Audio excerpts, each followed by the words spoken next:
Cheetah and Cheshire robbed the Justice League issue 4. Greg Rucka writing with NICOLA SCOTT on art. So the heist has begun, right? It begins at least part way through this issue. Although still a little bit of setup, they're collecting some material and some things they need to do. And there's some more of that group kind of interpersonal banter, which has been so good in this book, with the little bits of bickering, little bits, back and forth. The big thing that comes up, though, and I really love this, and partly because it's Greg Rucka and NICOLA SCOTT doing the book, but the idea that when they're going through the plan and seeing like all the details, and we don't know all the details as the audience, we've got little bits and pieces, but we don't know the entire ins and outs of it. But when they're checking something, Cheshire freaks out because there was like a change to the shifts on the watchtower that they've become aware of, and Cheetah already knew about this, and Cheetah was assigned a role in this mission, and Cheshire's like, wait, really? You were not going to tell us? You were just going to do this and act like there was no big deal? And she's like, what?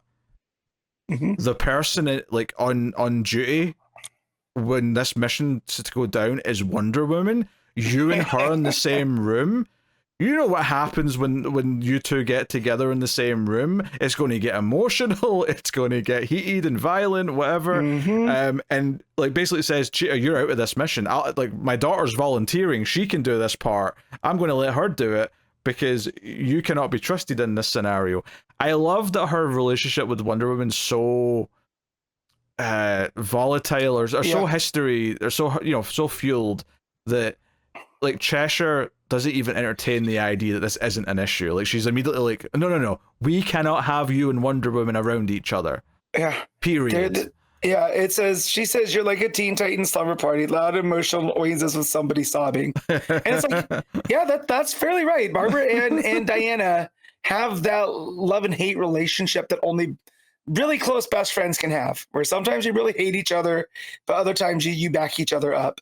And I like that this becomes the main conflict of the rest of the issue. Yep. Is they don't, now there's also, you can't trust Lian because Cheetah's like, well, just because her dad's on the Justice League and dresses her up doesn't mean she has more of a right to this. And it's like, well, no, she's a hero in her own right. She can do it, And so, yeah, the fact that Barbara Ann's doubting now, Yeah, well, isn't what she's doubting this idea that Lian might betray them because she sees herself as a hero kind of thing. Yeah. And Lian obviously says, look, I get to choose what I am. Like, I'm not necessarily a hero, I'm not necessarily a villain. I'm just me. I'll do what my own thinking gets me. Yeah. But yeah, there's a lot of good art here, a lot of good facial expressions of this like dispute playing out, which is really good. There's also some fun stuff in this segment where Clarion's wedging himself in between the girls because he wants to sit next to Featherweight, thank you. I'm trying to remember the new girl's name. So that's still kind of adorable. She also comes up and punches the box he's trying to open at one point when he can't do it with his weak little boy strength. His little goth hands. Yeah. She's got to use her strength, Yeah. His little Danhausen fatigue try to open up the crate. And she comes up and just smashes it like some sort of heavyweight.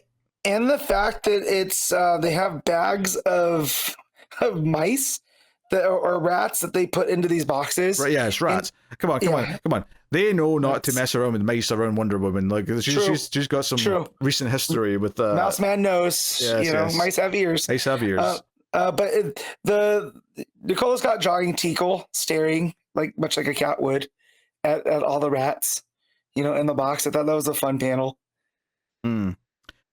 So we were going to the Watchtower, right? And obviously it's the morning of the heist. And Red Tornado's saying, hey, there's a bunch of stuff going on, and the team are intentionally setting off certain things. Like, for example, they've got Hazard setting off earthquakes, but not because basically I think it's Clarion complains why aren't you just going to the big San Andreas one? And she's like, because that might actually kill millions of people if I set that one off. I want to set off a little one that's not going to do too much damage. Yeah, and even back at their base, they were talking about it can't be too big of a boom because then Batman will realize it's a distraction. Yeah, I like that. It's we have to get the perfect middle ground where it's not so much that Batman can sniff out that something's going on. So I want to ask a question. So this first panel on the Watchtower, who is this dollar store Barbara Gordon looking character that's Misfit. That's Misfit. Okay. Yes.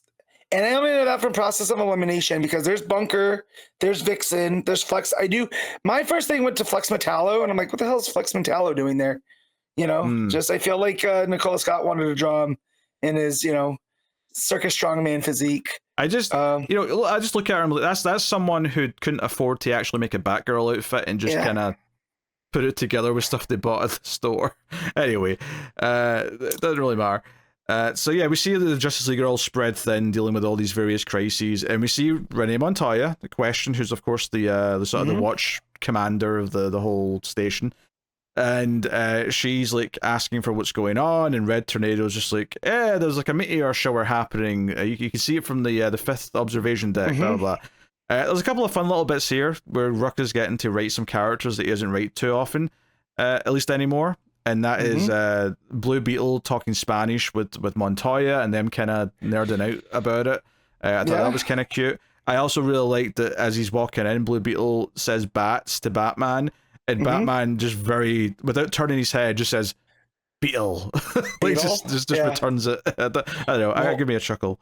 Well, and then also I was like, oh yeah, who's the sheriff of the Watchtower? It's Renee. Who does Greg Rucka love to write? Oh, yes. The Question. So we get that again, and I got very excited. I was like, oh, yeah. In all the Barbara Ann of this in Wonder Woman, I was like, oh, who's the third person at this dance? Yeah. And it's Montoya. So this is all going on. They've got Hazard in space. Try to mess with the satellite as well. So that's the whole thing. Yeah. Anyway, it's a whole, or that's Featherweight. Sorry, not that. Oh, that is Featherweight because she has to throw the rock into Hazard's doing the earthquake thing. I already said what she was doing. This is Featherweight throwing a little pebble at the satellite, and obviously that also sends an alert to the Justice League that the satellite's falling out of orbit. Something needs to be dealt with this. And that's when they get an alert saying that Sideways has boom tuned to the station, but Leanne comes in. Or Cheshire Cat, as her ID says. Yes. What she shows to them, and they're like, wait, why is your thing showing up as Sideways? That doesn't make any sense. Maybe you should go hang out in the security lounge until we've dealt with this kind of thing. And Wonder Woman's very nice about it, but she's kind of like, hey, just until we clear up why there's a weird security thing happening. It's very much like a kid trying to use a fake ID. You're not 47 years old, but all right, just go over there. I mean, Sideways is like 2 years older than her or something like that. Yeah, but no, I just mean like if it's very clear that like, okay, it's reading Sideways. Why is it reading like Sideways? But because it's Leanne, they're just like, oh, okay, go wait for the sheriff to show up. So the supply ship from Earth, from Ferris Air's coming up, which we knew they were going to do something with last issue. And it arrives, and a bunch of the mice or the rats come running out, and the challengers of the unknown are the ones getting the supplies, and so they start freaking out, and they're like, we should try and clean this up ourselves. Let's not bother Wonder Woman with this. But Cheetah, it turns out, was sneaking up in there against her team's wishes, seemingly. Unless, and this did cross my mind, that maybe Cheetah and Cheshire just wanted the rest of the team to think that she wasn't going to be part of the mission for some secret reason, which is possible. They're pulling a double shift, right? Is that they need to make them believe that there's an issue so that they can make this part go off. Yeah. But of course, we'll see. Yeah, of course, though, Cheetah just walks around one corner, full page spread for the last page of Wonder Woman just standing there saying, Barbara Ann, what the hell are you doing here? Cliffhanger, which is a great cliffhanger. It's a little bit of a meta cliffhanger almost, because it's kind of playing on this idea that we're all excited to see RUCKA and NICOLA SCOTT do more Wonder Woman than Cheetah. I am. Oh yeah, we are. Like, yes, we're all pumped for it. So and it says it all is going to plan, and then in red font underneath the bubble or under the box it says honest. So again, I feel like this is some Ocean's 11-y. Make it look like there's an issue, so no one suspects anything in case there's a breakdown. Yeah, it's almost like Cheetah's become the big distraction or something. Like, that'll keep Wonder Woman like off her game or focused on her whilst everything else is happening, which is that's fine. So, no, I mean, I had a lot of fun with this one. I think a lot of the character interactions were great. I think all the different parts of the plan are fun. The little casual moments with, like, Batman and Blue Beetle or Montoya, I think are good fun.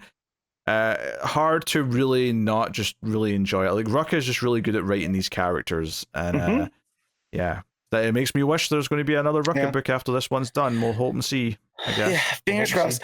And my only issue with the NICOLA SCOTT art is still, I feel like Leanne is a little bit, she's drawing her a little bit too young. Because in another book, she's like a mid-teens, 14, 15. And here I feel like drawing her more like preteen, kind of. So, but again, that's a nitpick at the end of the day, because everyone else looks great. Yeah, I mean, I think the art is to mostly be commended, because the performances, if you will, of the characters to like sell the reactions, their emotions, especially in those early scenes where they're having their debates and fights about Cheetah going up to space or not, I think all work really well. And then you've got the cuter stuff like the crush that Clarion has on Featherweight and so on. Well, even here, the on the cliffhanger, Barbara Ann's shocked face, and then Diana's like not thrilled face too. It's very subtle, but they're there, so. Also, very fond of NICOLA SCOTT's pussy. Or the cat she draws a good cat. Yeah, he could have said Tickle, but he chose not to. You made the choice. Yeah, because the panel where Featherweight crushes the box, the cat's like standing on it, and so when it all crumbles, you just see the cat jumping for its life. Yep. With a shocked look on its face. I thought that was fun. So yes, we giving Cheetah and Cheshire. It was 8.5. Yeah, I think I agree with that actually. 8.5 on this one.